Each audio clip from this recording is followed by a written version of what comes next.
దేవుని పరిశుద్ధ నామానికి మహిమ కలుగునుగాక. నెహెమ్యా గ్రంథము 3వ అధ్యాయము 1వ వచనం. ప్రధాన యాజకుడైన ఎలీషూబు అతని సహోదరులైన యాజకులైన గొర్రెల గుమ్మమును కట్టి ప్రతిష్ఠించిరి, తలుపులు నిలిపిరి. హమ్మేయ కుమారుడైన హనన్య గోపురములను కట్టి ప్రాకారములు కట్టి ప్రతిష్ఠించిరి. గొర్రెల గుమ్మము కట్టి ప్రతిష్ఠించి వాళ్ళు మందిరము కట్టాలని ఆశపడ్డారు. మందిరము కట్టడానికి వాళ్ళు బలం తెచ్చుకున్నారు. అసలు ఏం జరిగింది? నెహెమ్యా జీవితంలో ఏం జరిగింది? ఎలా బానిసై వెళ్ళిపోయాడు? బానిసై వెళ్ళిపోయినప్పుడు ఎలా వచ్చాడు? ఎవరి సహకారంతో వచ్చాడు? ఎంత పవర్తో వచ్చాడు? ఈ కావలసిన ఏమేమి తీసుకొచ్చాడు? అక్కడ శత్రువులు ఎవరు? ఎలా ఉన్నారు? శత్రువులకి కావలసిన బలం ఎక్కడిది? స్థానికం ఎక్కడిది? ఇప్పుడు నెహెమ్యా ఒక ఆశ,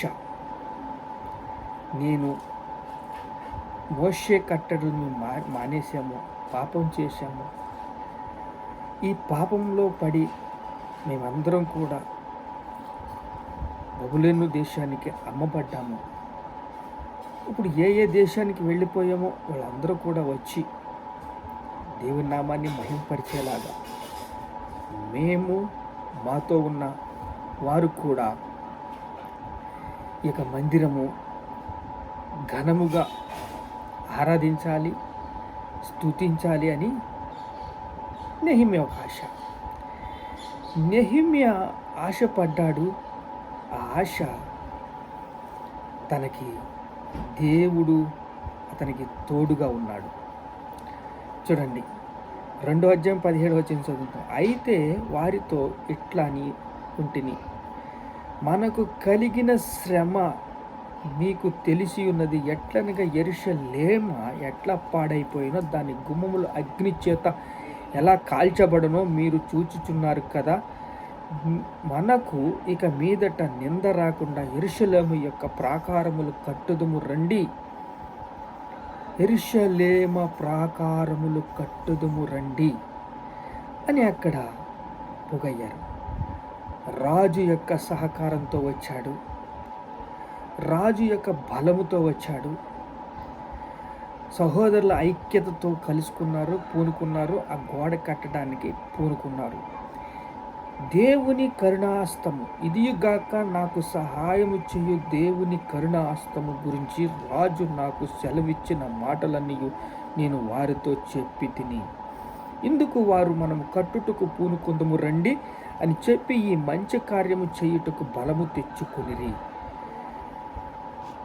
బలము తెచ్చుకున్నారు, మందిరము కడదాము అని నిర్ణయించుకున్నారు. దేవుని కరుణాహస్తం మనకి తోడుగా ఉందని చెప్పారు.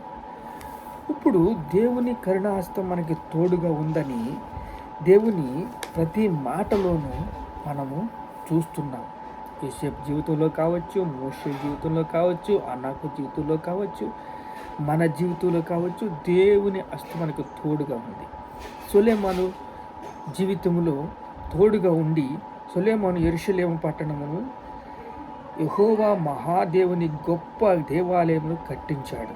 దేవాలయం పొడవు 60 మూరలు, 20 మూరలు వెడల్పు, 30 మూరలు ఎత్తు. యెహోవా మందసము ప్రత్యేకంగా ఒక గర్భాలయంలో నిర్మించబడి అది లోపల 20 మూరలు పొడవు, ఎడల్పు, ఎత్తు కలిగి పూర్తిగా మేలిమి బంగారంతో పొదిగించబడినది. మందిరాన్ని 7 సంవత్సరాల్లో ముగించాడు. ఆరంభం చాలా బాగుంది. తండ్రి యొక్క సహకారముతో నిర్మాణం చేపట్టాడు. పుట్టింగ్స్ బలముతో కాకుండా తన యొక్క తండ్రి సహకారంతో మొదలుపెట్టింది. సుఖాంతంగా ప్రయాణం మొదలైంది. అది లాస్ట్కి వ్యభిచారముతో, పాపముతో విగ్రహారాధనకి చేరిపోయిందా తన జీవితం. యేసుక్రీస్తు మన కొరకు రక్తం కాచి కొట్టబడి దున్నబడి చీల్చబడి ఈ మందిరాన్ని పడగొట్టండి, అశుభ్రమైంది అని చెప్పి 3 దినములో నేను కట్టిస్తాను అని చెప్పి సిలువ ఎక్కి రక్తం కాచి పునరుత్థానుడై మనకి సంతోషంగా సమాధానంగా మందిరం కట్టాడు. ఆ మందిరములో మనం ఆరాధిస్తున్నాము. అదే మనము ఆత్మతోనూ సత్యముతోనూ ఆరాధించే మందిరము. మీరు పరిశుద్ధాత్మకు ఆలయమై ఉన్నారని మీరు ఎరగరా? ఇప్పుడు మేము కట్టుచున్న సమాచారము విని సన్బలుటుడు మిగులు కోపగించి రౌద్రుడై యూదులను ఎగతాళి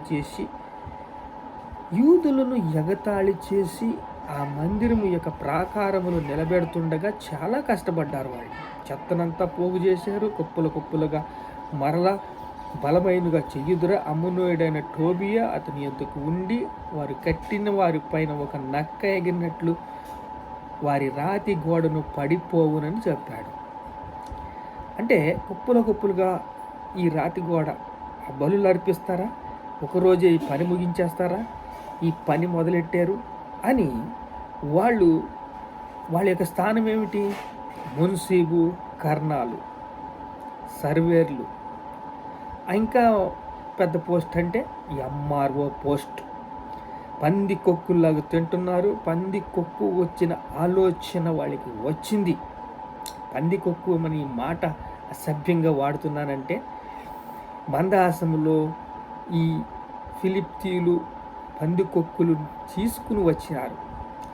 ఈ పంది కొక్కుల్లాగా తిని ఎంఆర్ఓ పోస్ట్లో ఉండి బలిసిపోయి కొట్టుకుంటా వాళ్ళు ఏం చేస్తున్నారంటే ఇష్టం వచ్చినట్లు వాళ్ళ యొక్క టోబియా, అమ్మోనుడు వీళ్ళు సన్బలుటుడు, టోబియా, అరోబియుడన, అమ్మోనీయుడు, అష్టోదియుడన యెరూషలేము యొక్క గోడలను కట్టింపబడినను బీటలను కప్పుబడినని వినినప్పుడు మిగిలి కోపపడి యెరూషలేము మీదకి యుద్ధము వచ్చి పని ఆటంకపరిచిన వారందరూ కట్టి మమ్మును కలతపరచగా మేము దేవునికి ప్రార్థన చేసి వారి భయము చేత రాత్రి పగళ్ళు కావలి ఉంచితిమి. అప్పుడు యూదావారు బరువులు మోయువారు బలము తగ్గిపోవును. ఉన్న చెత్త విస్తారముగా కట్టలేము అని చెప్పారు. వారు ఒక పక్కనేమో బళ్ళు పట్టుకోవాలి, యుద్ధం చేయాలి, ఇంకో పక్కనేమో పని చేయాలి. ఒక పక్కన యుద్ధం చేయాలి, ఇంకో పక్కన ఎందుకండి దేవుడికి అసాధ్యమైనది ఏదైనా ఉన్నదా?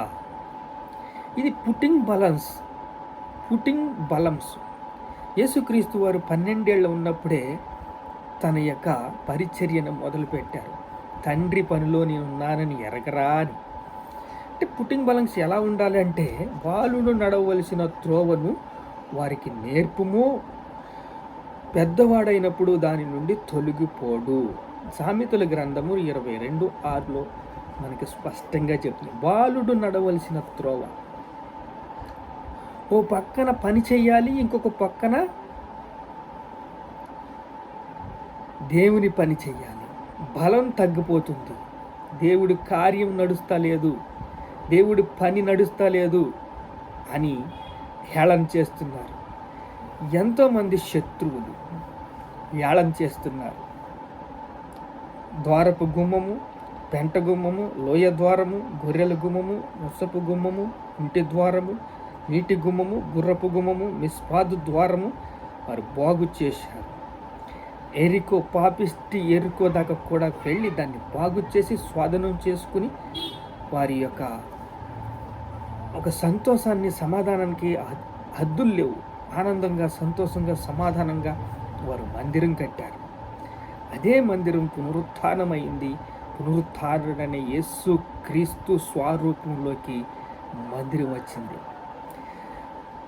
ఒక రోజు వస్తుందమ్మా, ఆత్మతోనూ సత్యముతోనూ దీన్ని ఆరాధిస్తారమ్మా అని. ఇప్పుడు టోబియా లాంటి వాళ్ళు అమోనియాలోని వాళ్ళు, సన్బలడులోని వాళ్ళు లేరా? ఉన్నారు. మీరు చేస్తే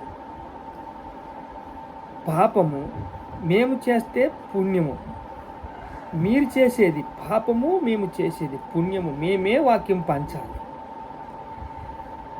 అమ్మరాలండి వీళ్ళు, సర్వేలండి, మున్సిపల్ కర్ణాలండి. వీళ్ళకి మించి ఇంకొకడు ఉండకూడదు.